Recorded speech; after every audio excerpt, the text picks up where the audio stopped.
Hi friends, welcome. The furious இப்போ தேரிஸில் release ஆகி ஓடிட்டு இருக்க ஒரு ஹாங்காங் ஆக்ஷன் த்ரில்லர் படம். இந்த படத்தை பிரபலமான ஜாப்பனீஸ் ஸ்டன் கோரியோகிராஃபர் டைரக்ட் பண்ணியிருக்காரு. அவரோட பேர் கென்சி டன்காக்கி. ஒரு ஃபேமஸான ஸ்டன் கோரியோகிராஃபர் ஒரு ஆக்ஷன் த்ரில்லர் படத்தை டைரக்ட் பண்ணியிருந்தாருன்னா அந்த படம் எந்த லெவல் இருக்கும் அப்படிங்கிற ஒரு எதிர்பார்ப்பு இருந்துச்சு. என்னோட எதிர்பார்ப்பை இந்த படம் சாட்டிஸ்ஃபை பண்ணிச்சா இல்லையா அப்படிங்கிறத இந்த வீடியோவில் பார்ப்போம். அதுக்கு முன்னாடி லைக் பண்ணுங்கள், கமெண்ட் பண்ணுங்கள், ஷேர் பண்ணுங்கள், அப்படியே என்னோட சேனலை சப்ஸ்கிரைப் பண்ணுங்கள். இந்த படத்தோட ஸ்டோரியை நான் ரொம்ப சிம்பிளாக சொல்கிறேன். இந்த படத்தில் மொத்தம் 2 ஹீரோஸ். ஒரு ஹீரோ காணாமல் போன தன்னோட ஒய்ஃபை தேடுறாரு. அவரோட ஒய்ஃப் ஒரு ரிப்போர்ட்டர்.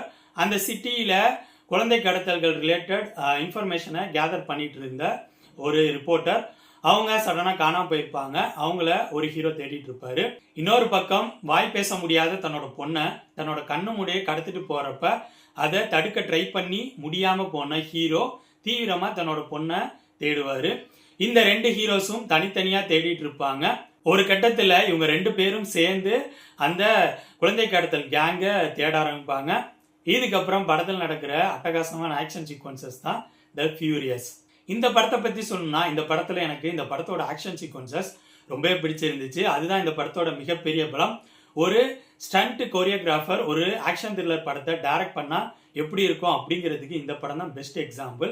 அந்த லெவலுக்கு அட்டகாசமா அதகலமா இந்த படத்தோட ஆக்ஷன் சீக்வன்சஸ் இருந்துச்சு. எப்படிப்பா இந்த லெவலுக்கு பண்ணியிருக்காங்க அப்படிங்கிற மாரி நம்ம ஆச்சரியப்படுற அளவுக்கு கிளைமேக்ஸ் ஃபைட் சீக்வன்சஸ் இருந்துச்சு.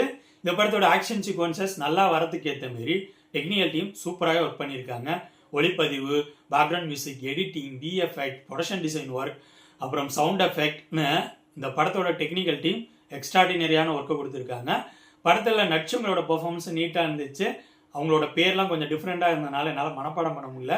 எல்லாரும் அவங்களும் கொடுத்த கேரக்டரை நல்லாவே பர்ஃபார்ம் பண்ணியிருந்தாங்க. இந்த படத்தில் பிரச்சனைகள் அப்படிங்கிற மாதிரி எனக்கு எதுவும் பெருசாக தெரியல. பட் இந்த படத்தில் எமோஷன் இன்னும் அதிகமாக ஒர்க் அவுட் பண்ணுற லெவலுக்கு ஸ்பேஸ் இருந்துச்சு. பட் இந்த டீம் லைட்டாக எமோஷனலாக டச் பண்ணிட்டு விட்டுருந்த மாதிரி தோணுச்சு. ஓவராலாக சொல்லணும்னா என்னை பொறுத்த வரைக்கும் இந்த படத்தோட டைரக்டர் கென்சி டன்காக்கி ஒரு stun choreographer.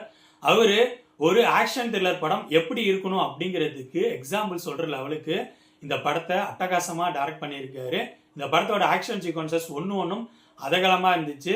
Climax action sequence எக்ஸ்ட்ராடினரியா இருந்துச்சு. இந்த படத்தோட ஆக்ஷன் சீக்வன்சஸ் நல்லா வரதுக்கு ஏற்ற மாரி டெக்னிக்கல் டீம் பயங்கர எஃபோர்ட் போட்டிருக்காங்க. இந்த படம் ஒரு பக்காவான ஆக்ஷன் த்ரில்லர் படம். இந்த படம் ஆக்ஷன் த்ரில்லர் படங்கள் விரும்பி பார்க்கக்கூடிய ஆடியன்ஸ் கண்டிப்பா பார்க்க வேண்டிய படம். இந்த படத்துல வயலன்ஸ் கொஞ்சம் அதிகமாகவே இருக்கு. இந்த படம் இப்போ தேட்டர்ஸ்ல இங்கிலீஷ் சப்டைட்டிலோட ஓடிட்டு இருக்கு. ஸோ என்னோட ரிவ்யூ பேஸ் பண்ணி முடிவு பண்ணிக்கோங்க, இந்த படத்தை பார்க்கலாமா வேணாமான்னு. த ஃபியூரியஸ் படத்தை பத்தி என்னோட விமர்சனம் இது. அடுத்த வீடியோல இன்னொரு படத்தோட ரிவ்யூவோடு சந்திப்போம். பாய்.